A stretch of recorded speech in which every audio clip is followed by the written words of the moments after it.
rápido, así que voy a compartir con ustedes un material sobre el que vamos a desarrollar. La metodología, ayer les explicaba en la clase presencial que tuvimos un instante, en la clase que vamos a desarrollar el contenido de la materia con un pantallazo rápido y entrar en la parte práctica de resolución de ejercicios, en una parte bajo mi desarrollo y luego algunas otras variantes que van a ustedes generar o resolver y luego subir al class esas sus resoluciones. Luego, en cuanto a los exámenes, son 3 los exámenes. Ya está determinado las fechas, está ya en el class, está en el plan global, en la última parte están las fechas de examen. Creo que el primer examen es el 17 de julio, algo así.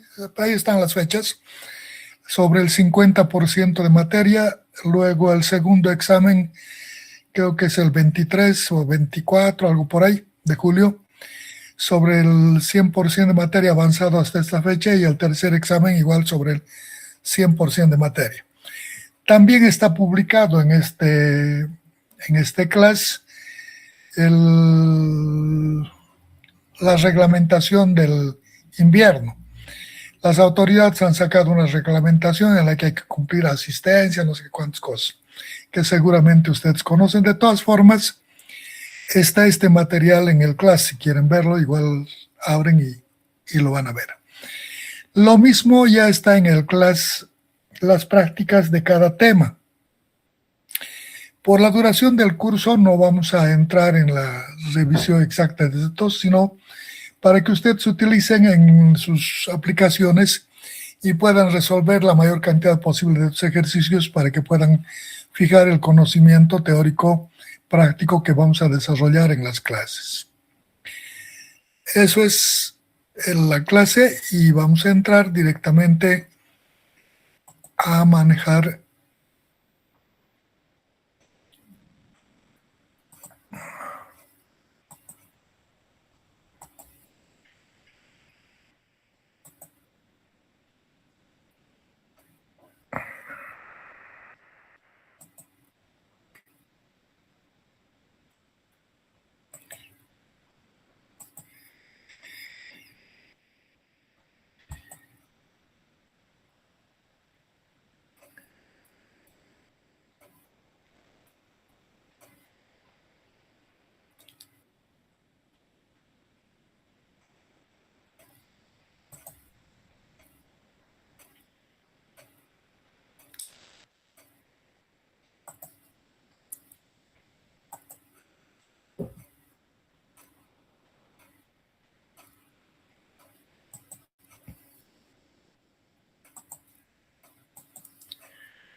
Entonces vamos a empezar con el primer tema,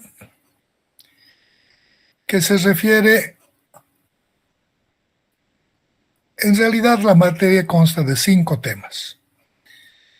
Un primer tema que se refiere a uniones, un segundo tema que se refiere a análisis por flexión, que está agarrando 2 temas, la parte de esfuerzos combinados y esfuerzos de flexión asimétrica. El tercer tema se refiere al análisis del pandeo de barras. El cuarto tema se refiere al comportamiento inelástico. Y el 5 tema que agarra 2 subtemas sobre algunos temas de flexión que no están considerados en el resto del tema. Vamos a empezar el primero, que dice capítulo 1, uniones, generalidades. Las uniones en general se realizan en puntos de convergencia donde llegan más de un elemento y necesitan transferir las cargas que están recibiendo externamente para generar el equilibrio y transferir a los otros elementos. Aquí les voy a mostrar algunos ejemplos. Aquí tenemos una unión visto en planta de un elemento con otro a través de un tercer elemento que se conoce como cubreplaca. En una vista lateral, aquí tenemos una placa, la otra placa, y para unir le estamos colocando en este arreglo geométrico a través de otros dos elementos que generan la unión a través de elementos conectores. Otra forma, dos elementos conectados a través de la soldadura. Estos elementos, esto en planta, esto en una vista lateral.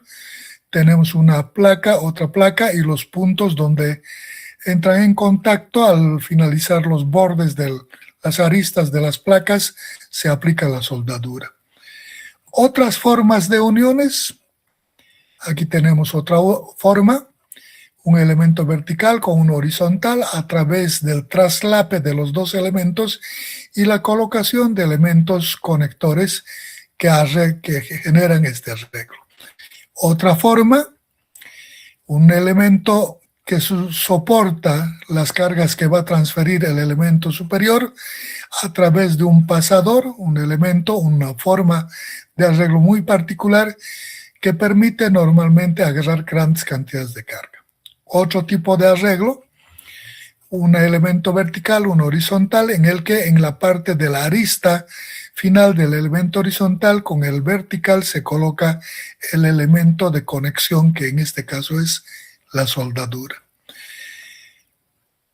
Eso en cuanto a las formas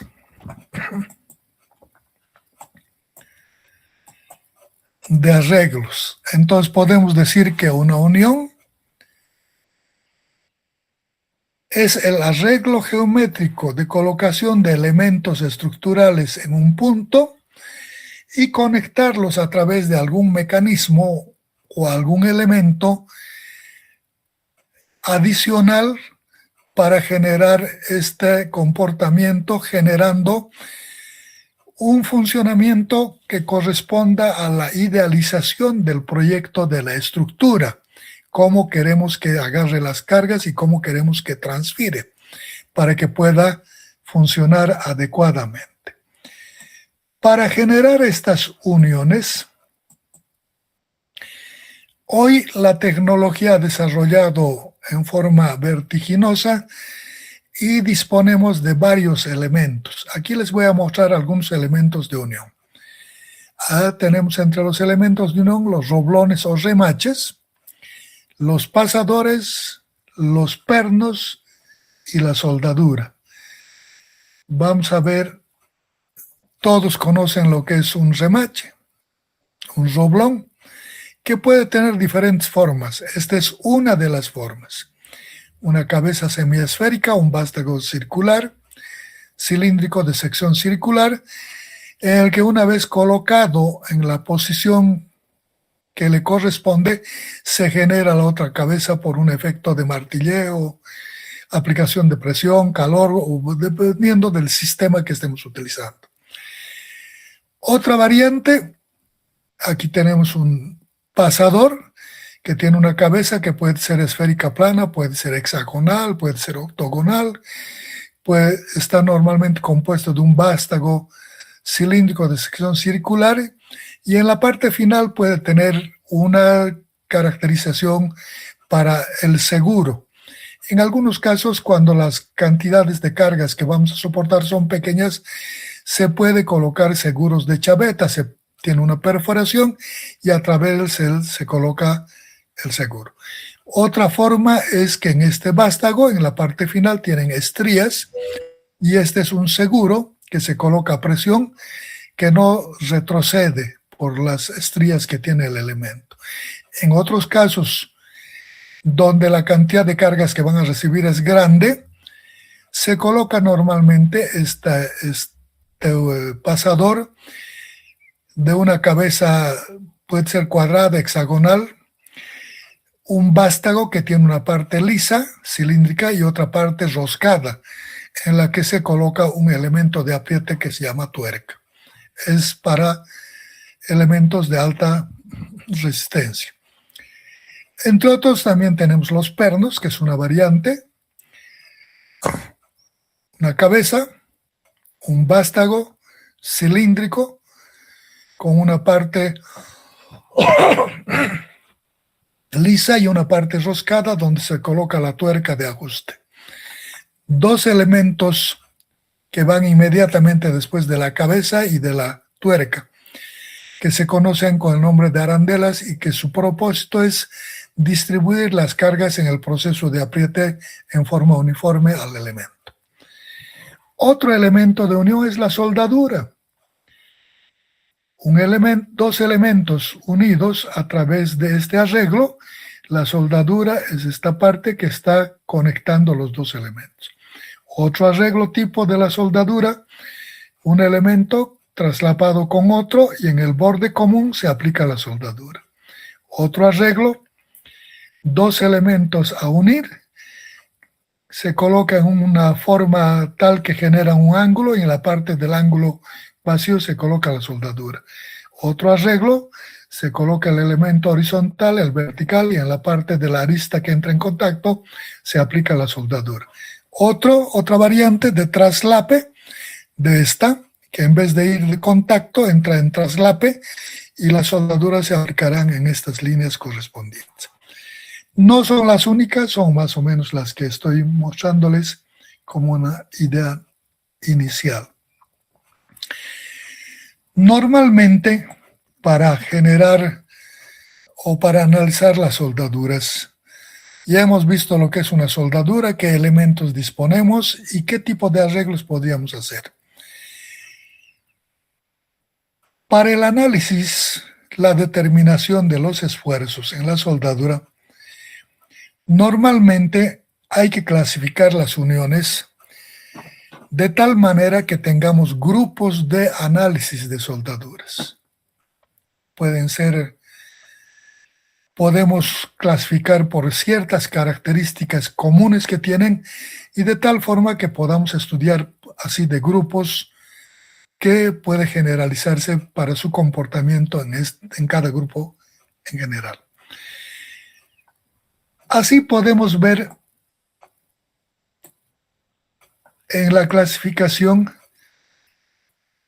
podemos clasificar las soldaduras, la clasificación de las uniones de acuerdo al tipo de elemento utilizado.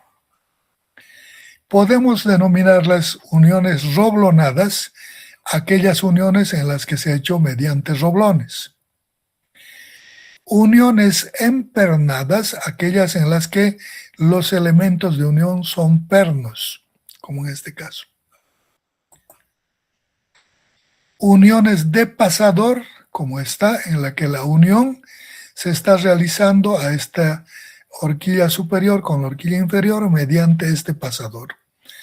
Uniones de soldadura, cuando el elemento que está juntando a los elementos es la soldadura.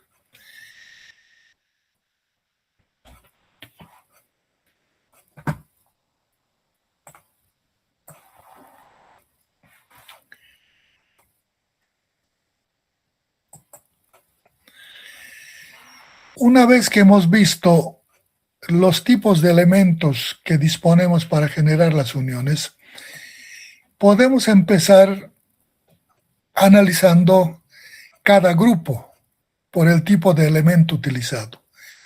Así vamos a tener las uniones roblonadas y las vamos a clasificar por ciertas características que pueden tener estas uniones en particular.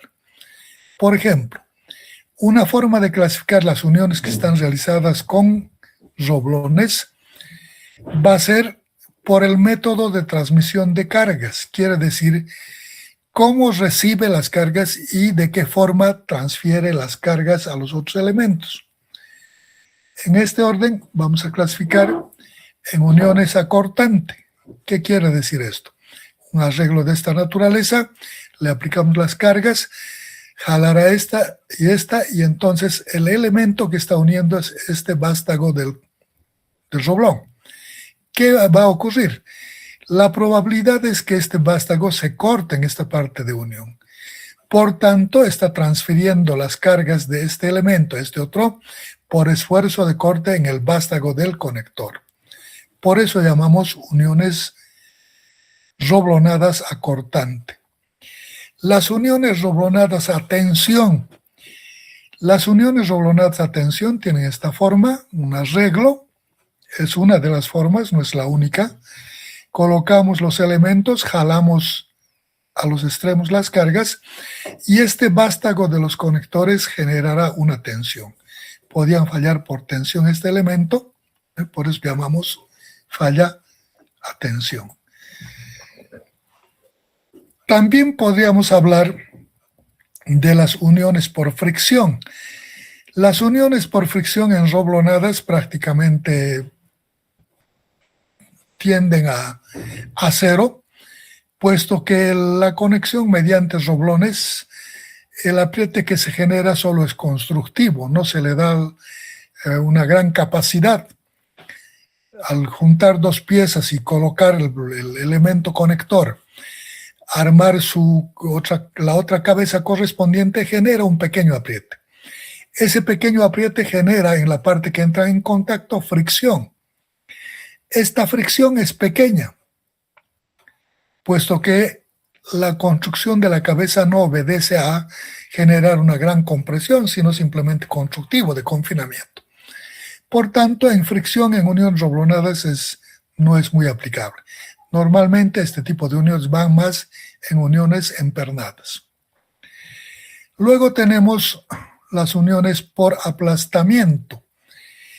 El aplastamiento es el efecto de deformación que sufren los elementos conectados como consecuencia de la aplicación de cargas. Por ejemplo, aquí tengo una unión de dos placas mediante traslape con un remache. Entonces, esta vista en planta. Debido a este efecto de la aplicación de cargas de estos elementos, esta parte, el semiperímetro, esto, entra en contacto de esta placa con este vástago. Y este otro entra en esta otra parte, En ese proceso, en el contacto, pueden generar la deformación del vástago de esta parte o el ensanchamiento de la placa de esta parte, o de ambos. De similar manera, en este otro lado podía deformarse esta parte o ensancharse la perforación en esta parte. A eso llamamos aplastamiento. Puede ocurrir de una de las partes o puede ocurrir de las dos partes, sea del elemento conectado, del conector o de ambos. Otra forma de clasificación de las uniones roblonadas es por esfuerzos combinados. Resulta que en el proceso de construcción, una vez que hemos construido la unión, podrían darse que aparezcan esfuerzos combinados. Podría ser en algún caso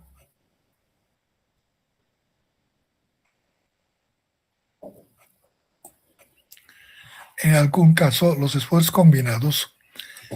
Vamos a ver algún elementito de unión aquí atrás. Aquí.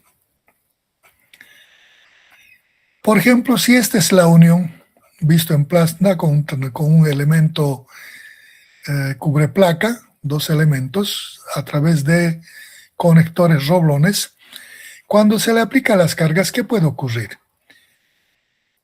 Van a transferir estas cargas de este elemento a este otro a través de los vástagos de estos al efecto de corte. ¿Vale? Por cortadura en los conectores. Dos, podrían transferir por efecto de aplastamiento de esta placa o de estas en las partes de las perforaciones o de los vástagos de los conectores. Y entonces esta transferencia no solamente va a ser posible por un tipo de esfuerzo. Podría generar el corte y podía generar el aplastamiento. A esto, que no depende solo del comportamiento de un esfuerzo, llamamos a esfuerzos combinados. Va a aparecer en el comportamiento más de un tipo de esfuerzo. Y ya hemos visto la clasificación de las uniones roblonadas por el tipo de carga y la forma de transferencia. Otra forma de clasificar es de acuerdo a la naturaleza y localización de la carga respecto al grupo de conectores. Quiere decir, dónde está aplicado la carga respecto al centroide del grupo de conectores, ¿no? Y qué efectos va a causar. Entonces, por ejemplo, tenemos en uniones a carga axial directa. ¿Qué es la carga axial directa? La carga axial directa es aquella carga que pasa por el centroide del área de la sección o del área de las secciones transversales de los elementos conectores, en este caso de los roblones. Tengo la unión de estas dos placas mediante estas cubreplacas. Esta línea de acción debe pasar por el centroide de este grupo. Si está aquí el centroide, debe pasar por ahí. A eso llamamos uniones a carga axial directa. La carga aplicada pasa por el centroide del grupo de conectores. Otra forma, uniones a momento puro. Ustedes saben que el momento puro solo se puede generar a través de los pares. Entonces, necesariamente en esta unión deberá aparecer un par que genere solo momento y que la sumatoria de fuerza en cualquier dirección sea cero. Entonces, aquí vamos a ver una figurita de esas. Un arreglo, un elemento vertical, un elemento horizontal y el par correspondiente. Carga P aplicada aquí y P, un par. Este par hace esta operación. Tiende a hacer girar a esta placa B, ¿no?, respecto a la placa A en esta forma a través del centroide de este elemento, de este grupo de conectores. Entonces, este par, si aplicamos sumatoria de fuerzas horizontales, 0. Sumatoria de fuerzas verticales, más P menos P, 0. ¿Qué va a existir? Solo momento. Por eso llamamos momento puro. También son conocidas como uniones a cortante, porque solo trabajan a corte. Otra forma, otra variante de estas uniones por el tipo de carga y su localización de esta con respecto al grupo de conectores en uniones roblonadas son las uniones a carga excéntrica. Quiere decir que la línea de acción de la carga no pasa por el centroide del grupo de conectores, pasa con una cierta excentricidad. Si nosotros prolongamos esta línea de acción, va a ser así más o menos. La línea. Y el centroide está por aquí. Por tanto, hay una excentricidad. Entonces, llamamos uniones a carga excéntrica cuando la carga aplicada no pasa por el centroide del grupo de conectores, sino pasa con una excentricidad.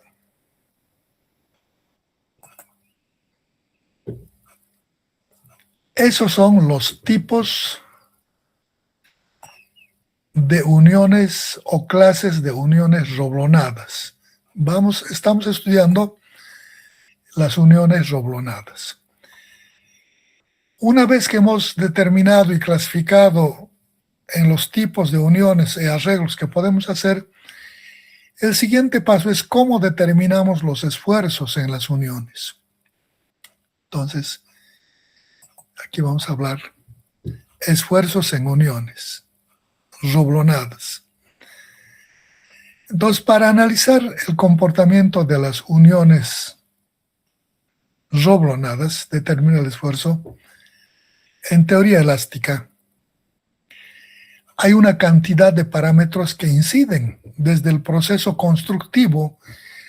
Cuando hacemos en gabinete el proyector, naturalmente estamos en un escritorio, con un ordenador y puede ser preciso.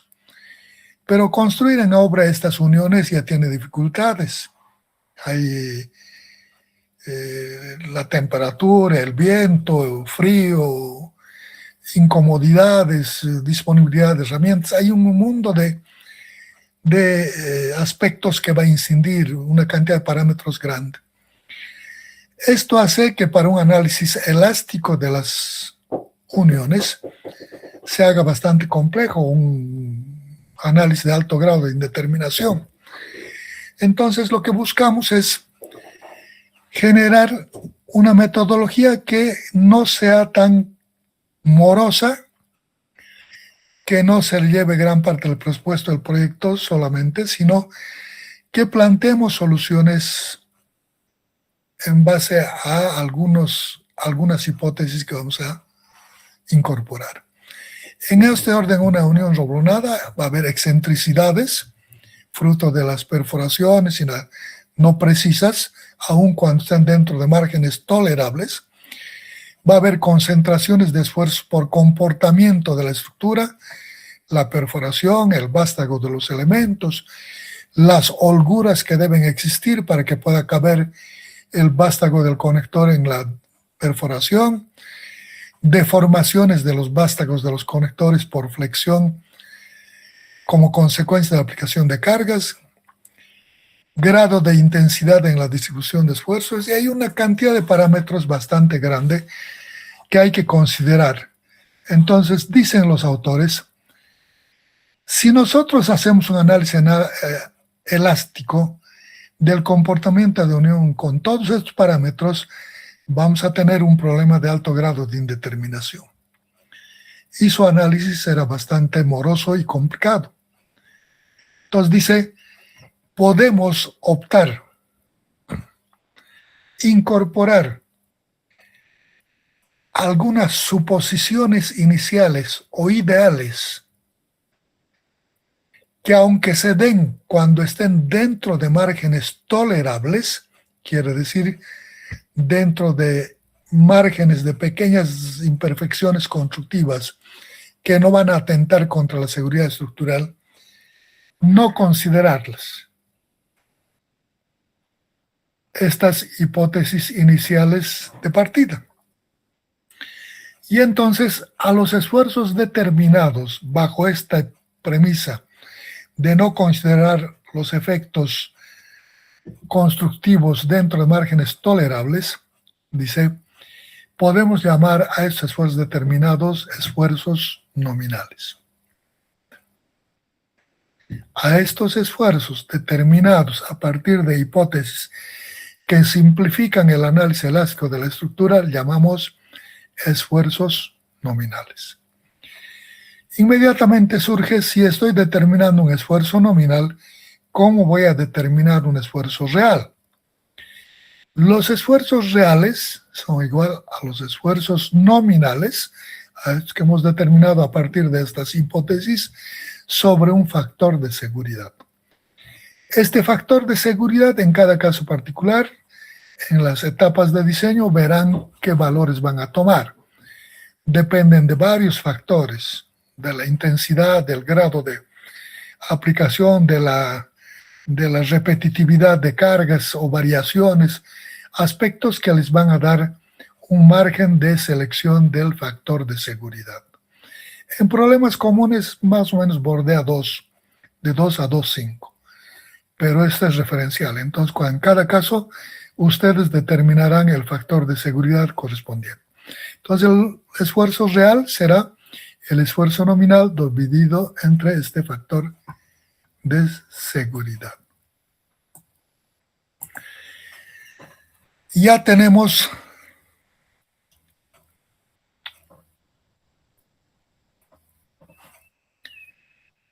que vamos a determinar los esfuerzos nominales a partir de estas hipótesis. Ahora, para la determinación de la formularización de los diferentes esfuerzos de comportamiento de una unión, se plantean normalmente dos tipos de metodologías. Uno, análisis del comportamiento de la unión. Esa unión analizamos y encontramos las formulaciones matemáticas de determinación de cada tipo de esfuerzo que se va a dar en la unión. Una forma. Una segunda forma, dicen un segundo método, y dicen que es el más aconsejable, es identificar las posibles fallas que se pueden dar en una unión. La teoría dice si somos capaces de identificar las posibles fallas que se pueden dar en una unión, podríamos simplemente generar la formulación matemática para estos tipos de falla. Si bien todos los autores mencionan estos dos métodos de análisis, también todos recurren a este segundo método, a la identificación de posibles fallas y la formularización de esfuerzos generados para estos tipos de falla.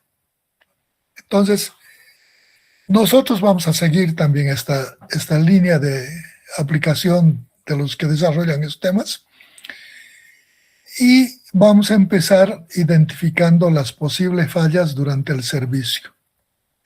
Vamos a plantear unos arreglos de uniones y vamos a analizar qué tipos de fallas se pueden dar. Por ejemplo, aquí tenemos un arreglo de dos placas unidas mediante cubreplacas con roblones de esta forma. Le aplicamos las cargas. ¿Qué puede ocurrir? ¿Qué puede ocurrir cuando le aplicamos esto? En planta, aquí, visto en planta. Le aplico esta carga y esta carga.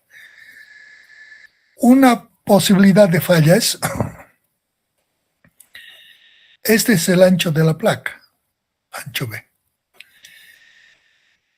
En esta placa, en la parte que colocamos los conectores, hemos hecho las perforaciones para que puedan penetrar los vástagos de los roblones. Por tanto, en esta parte donde hemos hecho las perforaciones, hemos debilitado esta placa. Si esta placa tenía este ancho, en esta parte es esto menos estas perforaciones. Es más débil.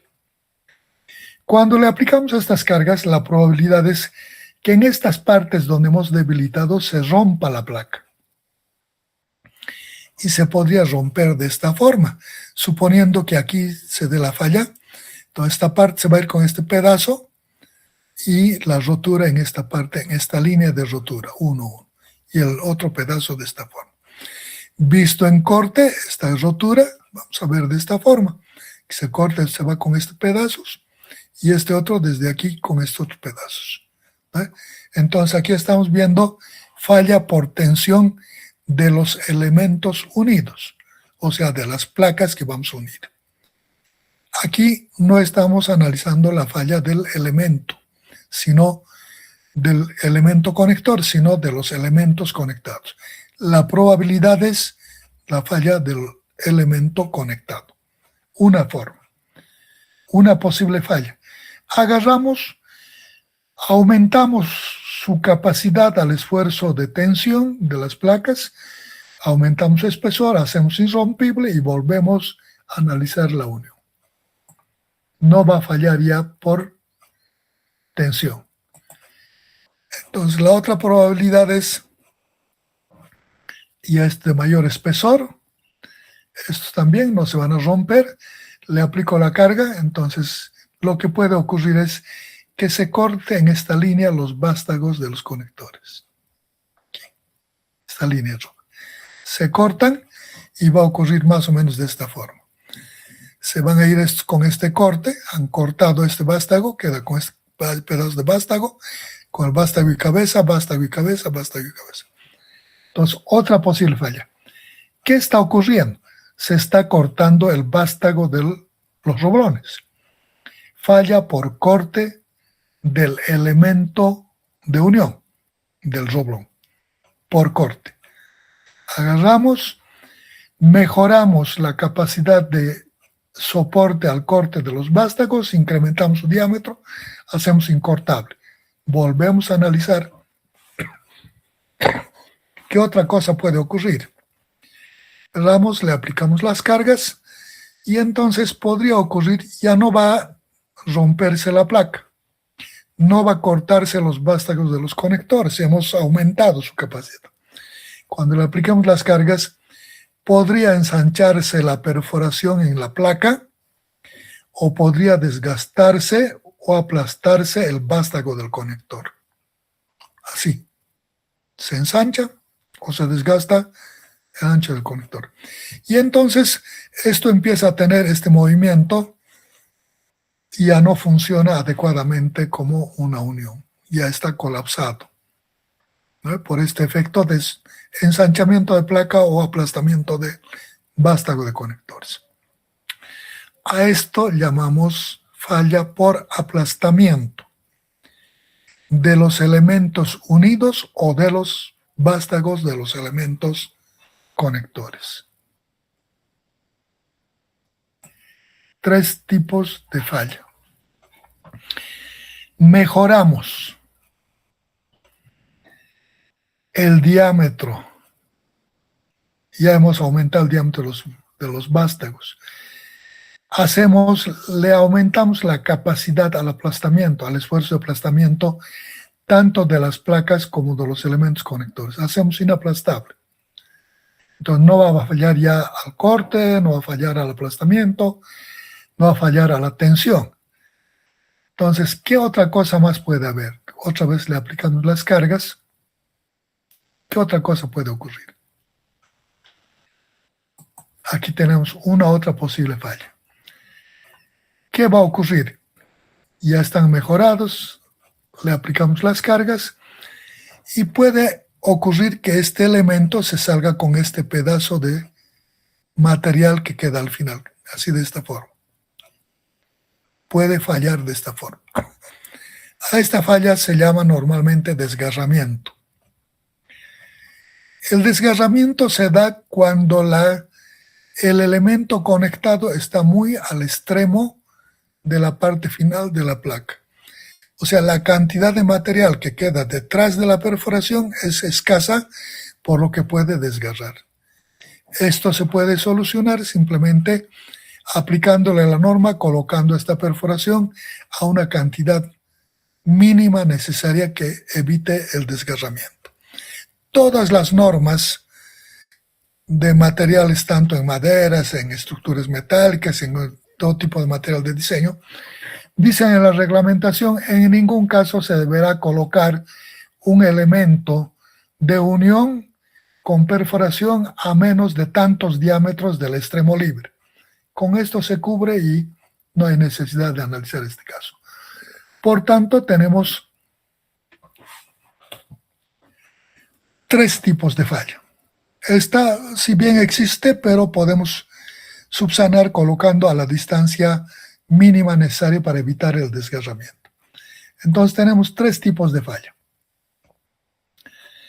Falla por tensión, rotura de las placas unidas, falla por aplastamiento, sea de la placa o de los vástagos de los conectores, y falla por corte del vástago de los conectores. 3 tipos de falla. Ya tenemos totalmente identificado. Ahora vamos a ver cuáles son las hipótesis de las que vamos a partir para generar estas ecuaciones. Habíamos dicho que para generar los esfuerzos nominales íbamos a incorporar unas hipótesis de partida. Estas son las hipótesis de partida. Hipótesis de partida o suposiciones de partida. 1. En las uniones por apoyo se desprecia la resistencia por fricción al deslizamiento entre elementos unidos. ¿Qué es una unión por apoyo? Una unión por apoyo es que está transfiriendo las cargas de un elemento al otro mediante un sistema de apriete entre las partes que entran en contacto. Por aquí tenemos. Aquí.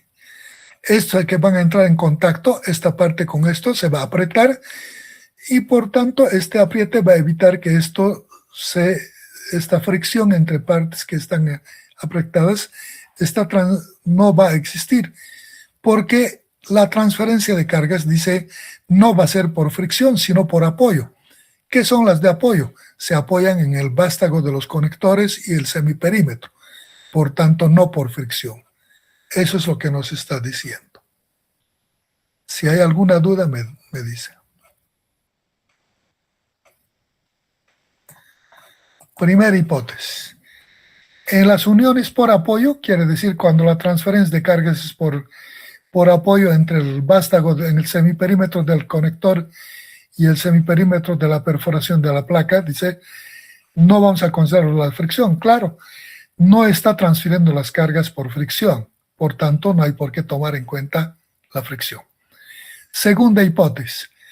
Se desprecia la deformación de los elementos unidos bajo las cargas. Los elementos, una vez que le aplicamos la carga, pueden alabearse.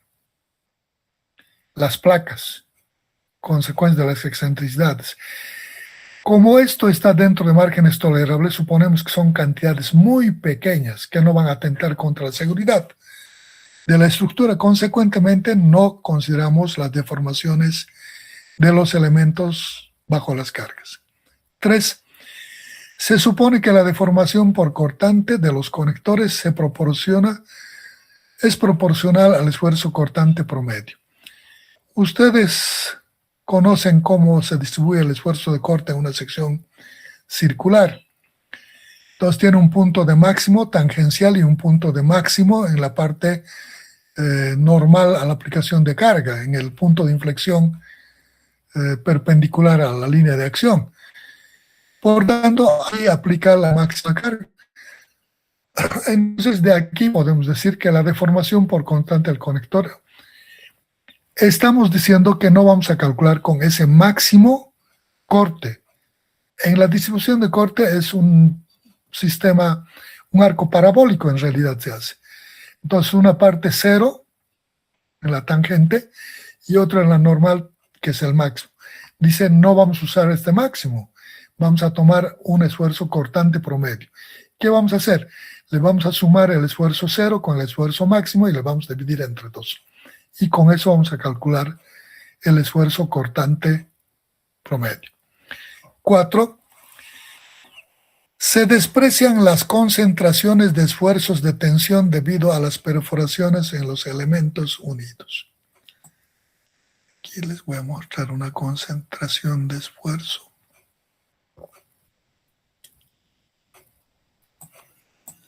Aquí.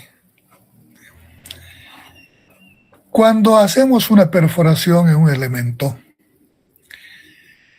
esta perforación tiene un diámetro. Ese diámetro debe ser el estrictamente necesario para que pueda caber en la perforación el vástago del conector. ¿Vale? En ingeniería civil es lo que hacemos. En otras áreas puede haber la necesidad de que se ensanche, que la perforación sea mayor al diámetro del elemento que vamos a conectar. Este efecto, esta holgura que se genera entre el diámetro del vástago del conector y la perforación, genera concentraciones de esfuerzos. Esa concentración de esfuerzos puede tener estas formas. Si este elemento es delgado, mucho menor al el área que entra en contacto es el semiperímetro del conector con una parte de la perforación. Por tanto, esa holgura genera este tipo de concentración. Hay una concentración de esfuerzo, porque el grado de apoyo no es en todo el semiperímetro. Entonces, para aquellos casos en los que el diámetro del conector sea estrictamente el necesario, la perforación para que pueda caber esto, o sea, más solo la holgura de penetración constructiva, no vamos a considerar este efecto de concentración de esfuerzo. En los casos en que se diera por cualquier razón una perforación superior a la necesaria, sí debe considerarse este efecto de concentración de esfuerzos. Esa es la concentración de esfuerzos. 4. Se desprecian las concentraciones de esfuerzos de tensión debidas a las perforaciones en los elementos unidos. Solo si las perforaciones son las estrictamente necesarias para que pueda caber el vástago del conector. Superiores sí debe considerarse. Quinta suposición. Se supone que el esfuerzo cortante en los conectores está uniformemente distribuido sobre su sección transversal. Se supone que el esfuerzo cortante en los conectores está uniformemente distribuido sobre su sección transversal. Ya habíamos indicado aquí en el tercer exposición. Para calcular el cortante, tomamos el esfuerzo cortante promedio. Por tanto, vamos a trabajar siempre con el esfuerzo cortante promedio, no con el máximo, que sería mayorar, porque el máximo se va a dar en un solo punto. Entonces, por eso recurrimos que tomaremos el esfuerzo cortante promedio. Sexta hipótesis, se supone que el esfuerzo de aplastamiento entre los conectores y los elementos unidos están uniformemente distribuidos sobre su superficie nominal de contacto. No es verdad esto, pero estamos suponiendo que esto va a ocurrir. Cuando nosotros vemos el contacto entre el semiperímetro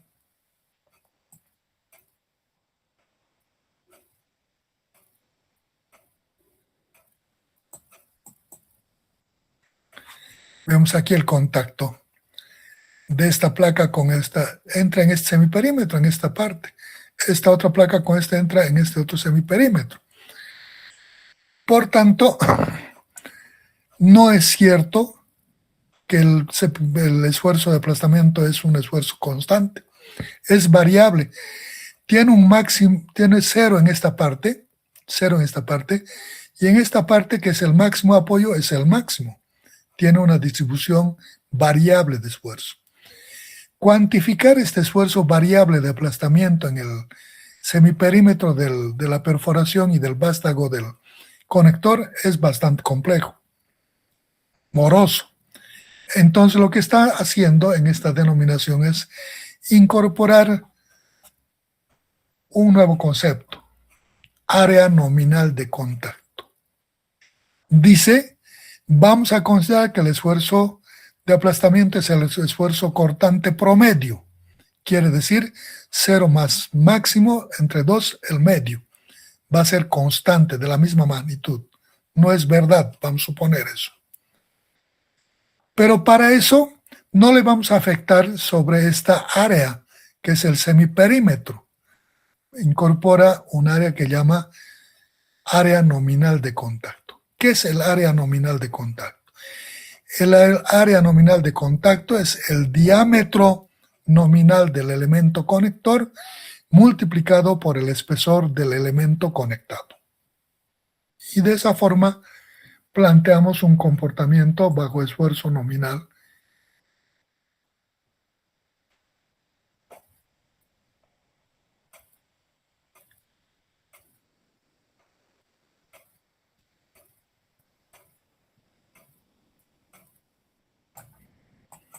Ahí tenemos. Se supone que el esfuerzo de aplastamiento entre los conectores y los elementos unidos están uniformemente distribuidos sobre su superficie nominal de contacto. Se supone, no es verdad. Entonces la estamos aplicando aquí una superficie nominal de contacto. La última hipótesis 7 dice, se desprecia la flexión de los elementos de unión. O sea, los conectores, vamos a volver a una gráfica, los vástagos de los conectores o los roblones, aquí, sufren este tipo de deformaciones. ¿Sí? Consecuencia de la aplicación, esto está exagerado, y entonces vamos a suponer que estas deformaciones no se van a generar, que cuando se da esto ya suponemos que es un estado de falla.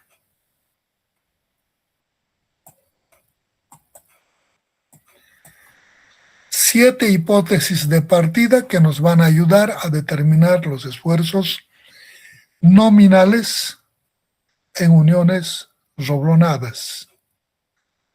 Empezamos con la primera. Si hay hasta aquí algo, me dicen. ¿Quieren comentar algo, preguntar? Me dicen.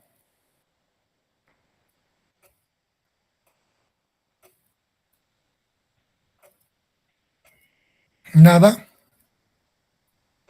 ¿Está comprendido todo? ¿Están los estudiantes o no están? Sí, ingeniero. Ingeniero. Dime. Sí, Brandon, te escucho.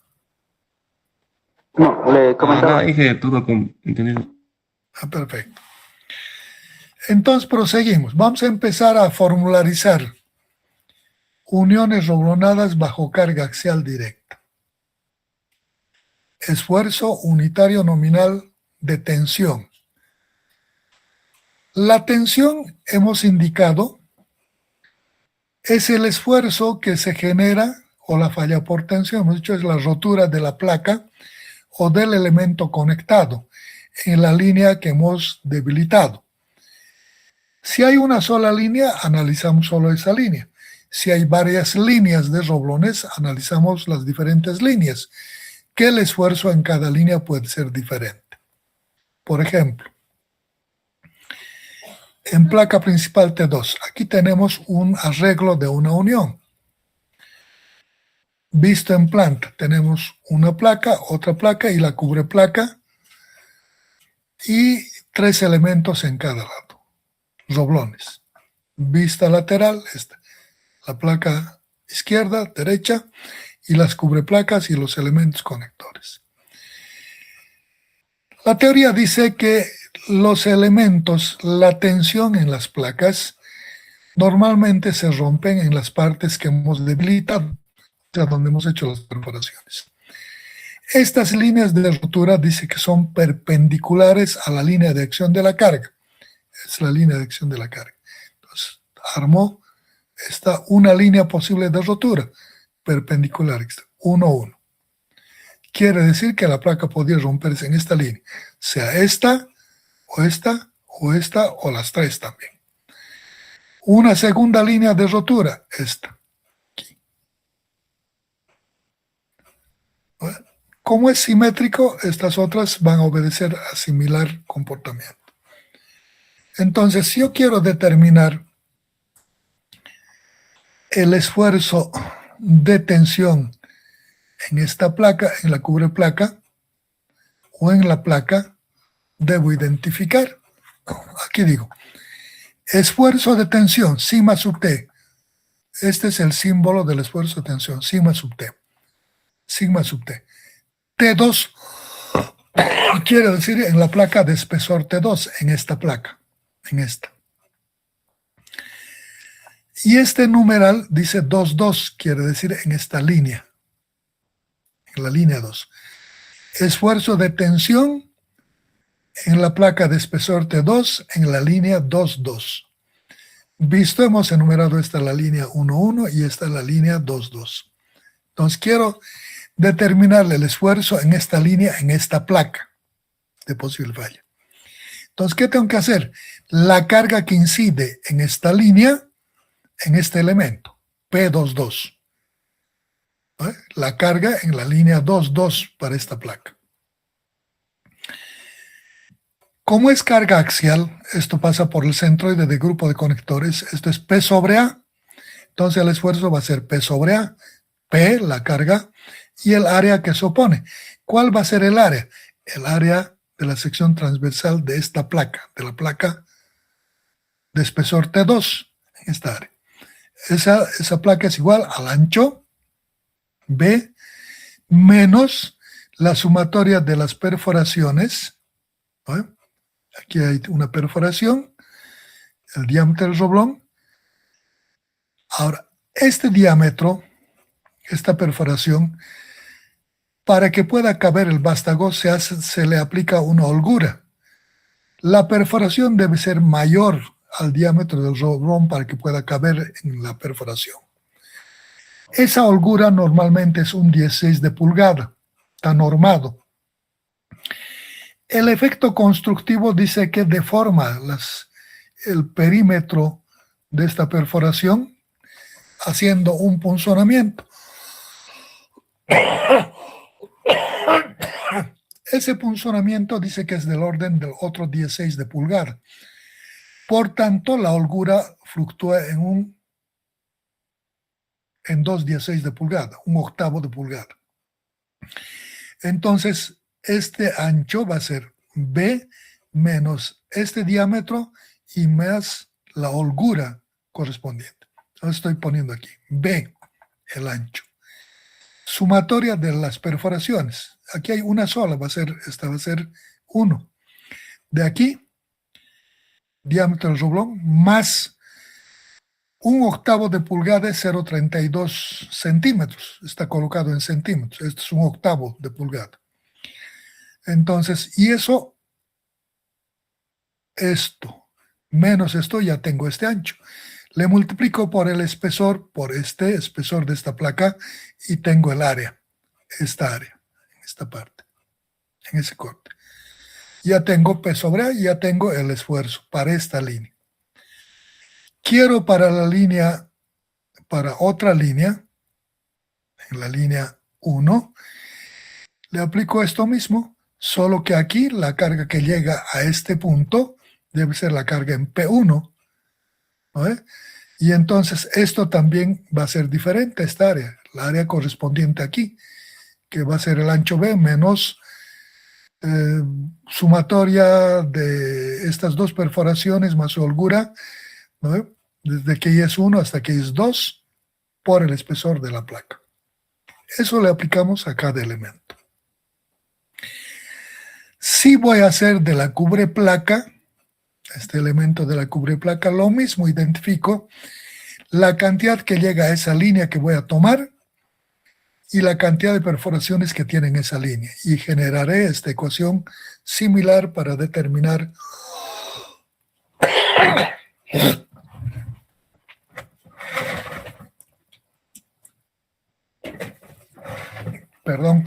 el esfuerzo correspondiente. En esta ecuación generada para esta línea 2,2 para esta placa, B representa este ancho.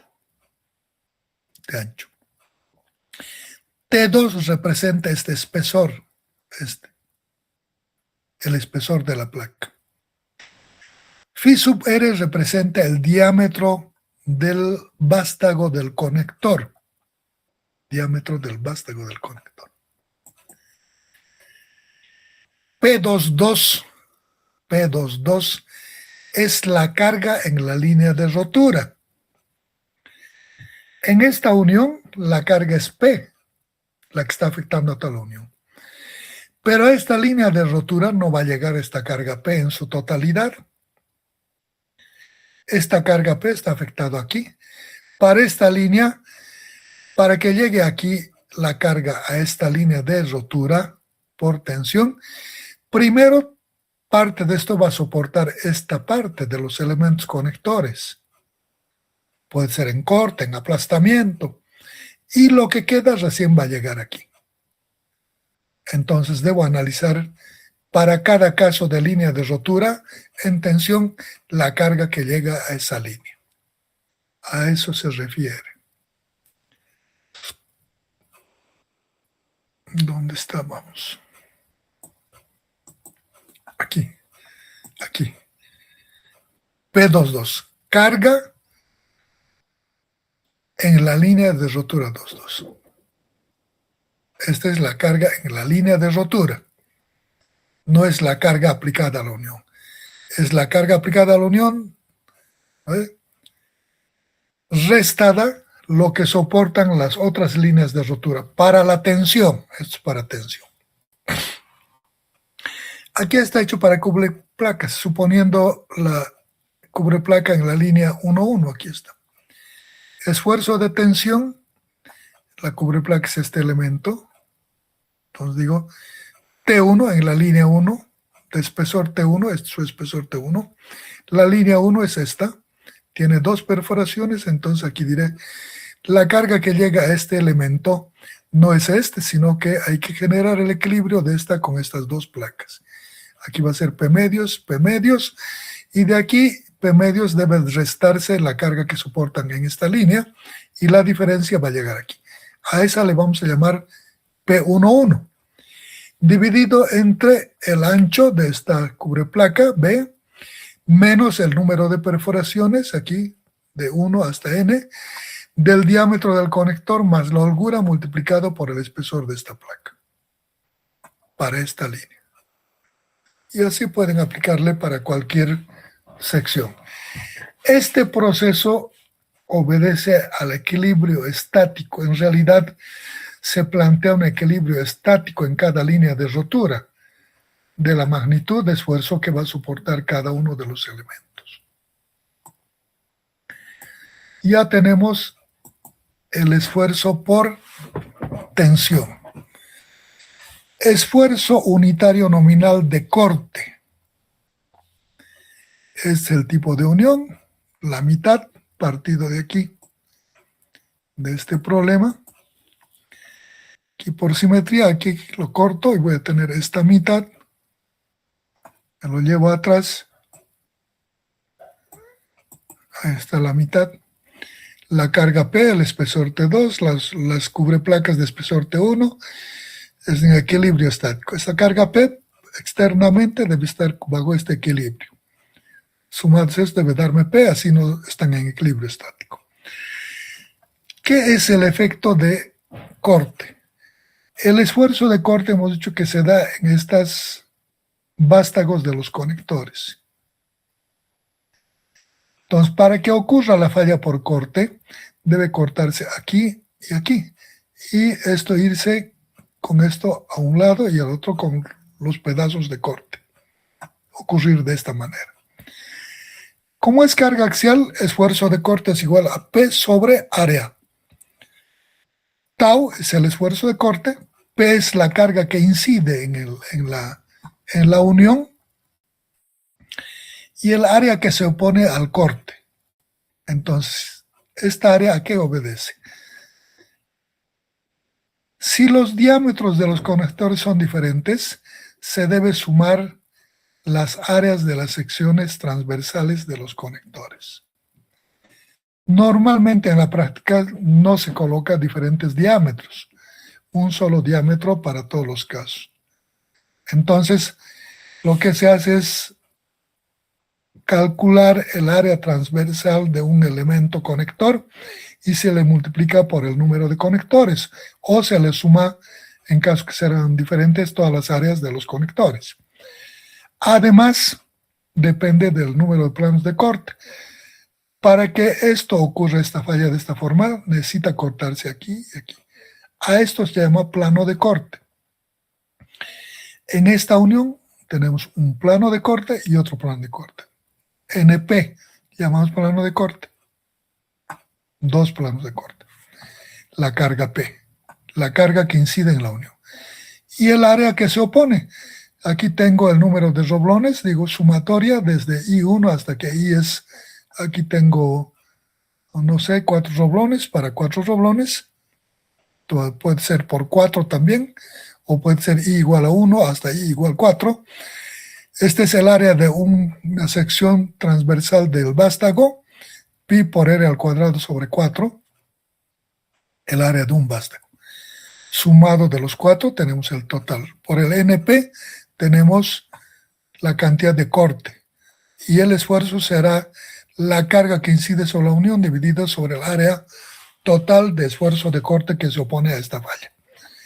Tau, esfuerzo de corte, en kilogramos sobre centímetro cuadrado. P igual a carga aplicada en la unión en kilogramos. Phi sub R, diámetro de los conectores en centímetros. NP, número de planos de corte. NP, plano de corte 1, plano de corte 2.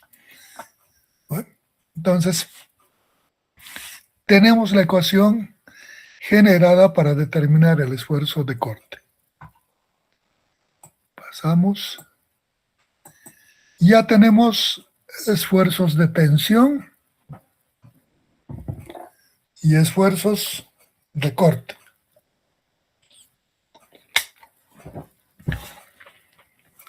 Vamos a proceder a determinar los esfuerzos unitarios nominal de aplastamiento.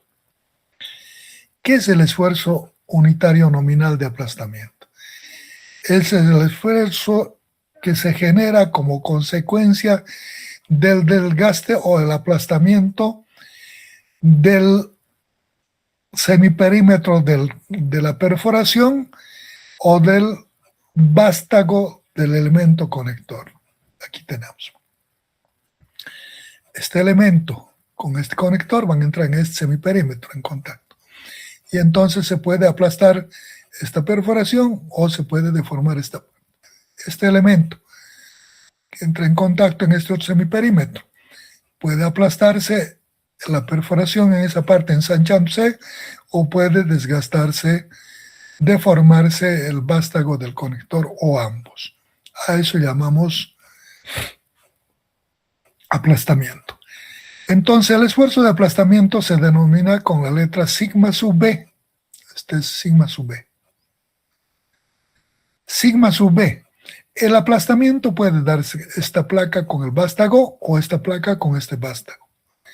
Si las placas son del mismo espesor, se hace para uno y es válido para los dos.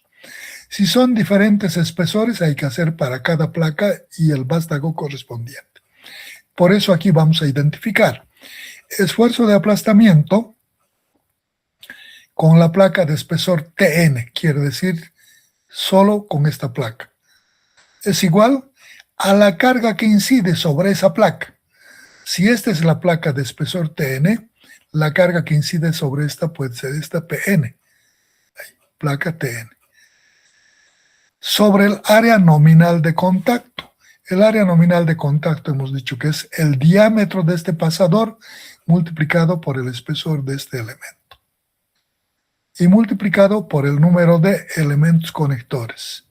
En este caso es desde 1 a 1. Pueden ser diferentes, en cuyo caso habrá que aplicarle la cantidad de elementos. O si son diámetros diferentes, habrá que sumarle estas áreas nominales. Se suman los diámetros y se la multiplica por Tn.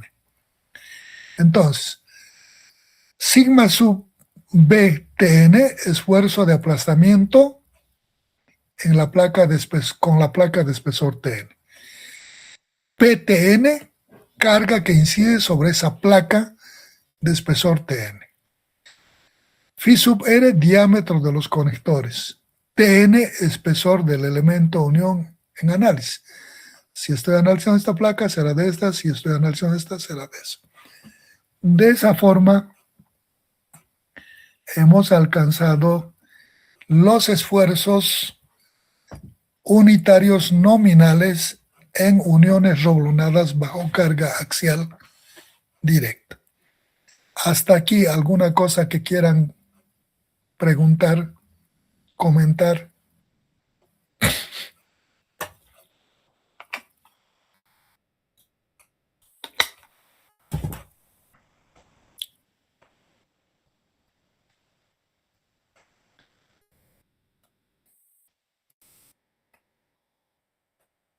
Al parecer ya no están, ¿no? ¿Cuántos están?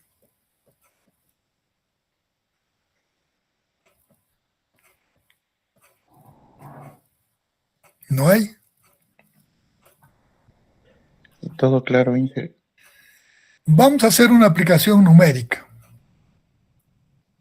ya que no quieren hablar. Propuesta. Como nuestra clase es de 6:45, 11, 15, es muy largo, es pesado, yo les propongo que hagamos hasta la mitad más o menos, echemos un descanso y continuemos. Una alternativa. La otra es que hagamos 2 periodos, hagamos un break de 10 minutos, otro periodo, otros 10 y el tercer periodo. Entonces la otra es que hagamos una clase de 6:45 hasta 6:45 a mitad.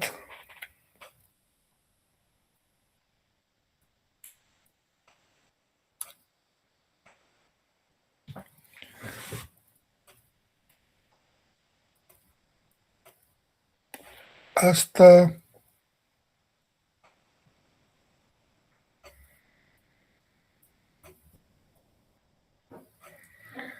hasta 9.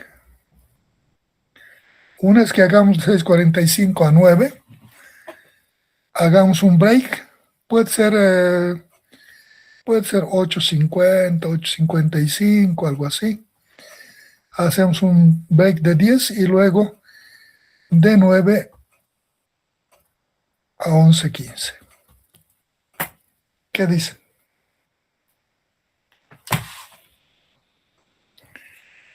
Tenemos dos alternativas. Uno, hacemos break de 10 minutos cada periodo de clase, de 8:15, de 6:45 a 8:15, un break, y luego podemos hacer teóricamente de 8:15 a 6:45 a 8:15, break. 8:15 a 9:45 y de 9:45 a 11:15. Entonces sacamos 5 al anterior y 5 al posterior, entonces tenemos 10 de break en 8:10 y entramos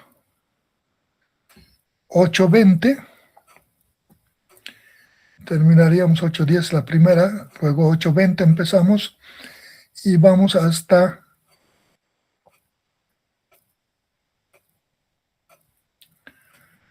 9:40, iniciamos 9:50 hasta 11:50. Esas dos alternativas.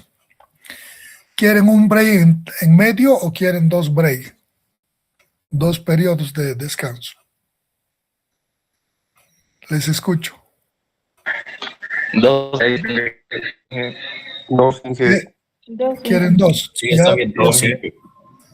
Ya, perfecto. Entonces vamos a hacer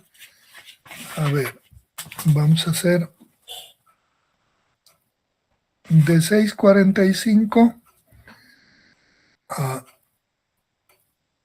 8:10 aproximadamente. Y vamos a volver a las 8:15, no 20. 8:20 y vamos a terminar 9:40. Vamos a empezar 9:50 a 11:15. Entonces vamos a tener 10. Entonces hasta terminaríamos 8:10, empezamos 8:20, terminamos 9:40, empezamos 9:40, 9:50 a 11:15. 10 y 10. ¿No? Entonces quedamos en eso. Ese va a ser el periodo de nuestras clases. Dos breaks. Entonces nos faltan unos 10 minutitos que podemos aprovechar para empezar, por lo menos, a analizar el problema. Aquí ya hemos identificado los tipos de esfuerzo, hemos generado las ecuaciones. ¿Cómo vamos a determinar? El siguiente paso es hacer una aplicación numérica para ver cómo vamos a utilizar o cómo vamos a generar en la práctica este comportamiento de las uniones roblonadas bajo carga axial directa. Para eso aquí yo tengo un problema preparado. Dice aplicación. En la unión de tres placas de B 30 centímetros de ancho, espesor T1 2 centímetros, T2 1,2 centímetros, realizado con tres roblones de diámetro 2,5 centímetros, determinar los esfuerzos unitarios nominales a los que está sometida cuando la fuerza externa que debe soportar la unión está aplicada en forma axial y es de 45.000 kilogramos. Dice que tenemos una unión de tres placas. así colocadas en traslape de esta forma. Una placa de espesor T2, dos placas, y una placa T1, colocada en forma traslapada en este arreglo. Planta, vista lateral. Entonces queremos determinar los esfuerzos nominales de contacto, los esfuerzos nominales de tensión, apoyo y corte en esta unión, en este arreglo, bajo estas características de unión. Tenemos las dimensiones, tenemos los factores, lo único que tenemos que es aplicarle las ecuaciones que hemos visto o generar las aplicaciones de las ecuaciones para este tipo de unión. En este tipo de unión podemos ver que tiene una sola línea de elementos conectores y que es un sistema de unión de traslape. Las placas se traslapan, no tienen cubreplacas. Estamos uniendo 3 placas en un arreglo de traslape, de esta manera. La placa de espesor T1 y las placas de espesor T2. Están traslapadas en una cierta dimensión.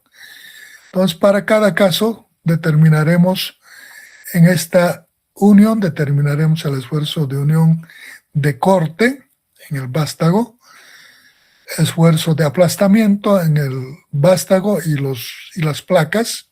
Hay 3 placas diferentes. Y el efecto de la tensión en las placas de espesor T2 y T1. Eso entonces lo vamos a ver a la vuelta. Podemos disponer unos 10 minutitos, yo creo que sin salirnos de la clase, ¿no? Ahí nomás, y vuelven, unos 10 minutitos pueden disponer para servirse un refrigerio, descansar un cacho. Y volvemos 8:20.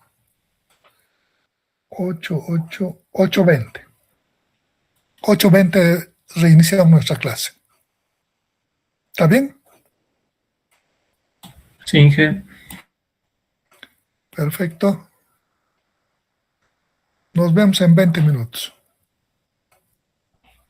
O en 10, perdón. A 8:20.